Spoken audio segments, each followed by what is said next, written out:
একটা খবর, একটা সংবাদ, সেটা সত্য হইতে পারে, মিথ্যাও হইতে পারে। অতএব এটা আপনি যারা দায়িত্বশীল তাদের কাছে বলবেন যে মুরব্বী এরপর ঘটনা ঘটছে, এখন আপনি কি সিদ্ধান্ত নেন? এটা কি ছড়ানো, এটা কি মানুষের কাছে বলা যাবে নাকি বলা যাবে?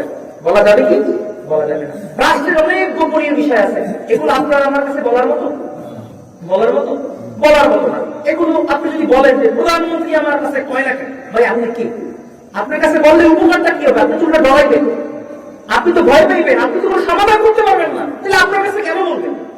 অতএব রাষ্ট্রের গোপনীয় বিষয় রাষ্ট্রের কাছে থাকাই ভালো, গ্রাম পঞ্চায়েতের গোপনীয় বিষয় গ্রাম পঞ্চায়েতের কাছে থাকাই ভালো।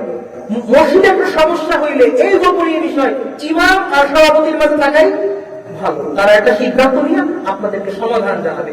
এই জন্য আল্লাহ তাআলা বলছেন যে এরকম কিছু মানুষ আছে, তারা এরকম বুজুর্গ মানুষের কাছে একটা যা শুনে তিলে তাল বানায় ছড়ায় দেয়। এই সকল মানুষরা যদি তিলকে তাল বানায় ছড়ায় না দিয়া বলে ওয়াদুহু ইলা রাসূল ওয়া ইলা উলিল আমরি মিনহুম, তারা যদি দায়িত্বশীলদের কাছে বলতো লাআলিমাহুল লাযীনা ইসতামবিতুনা মিনহুম, তাহলে তারা এই মাঝখান থেকে একটা ভালো কথা, এই মাঝখান থেকে একটা ভালো শিক্ষণীয় বিষয় বাইর করে মানুষের কাছে ছড়ায় দিতে পারতো।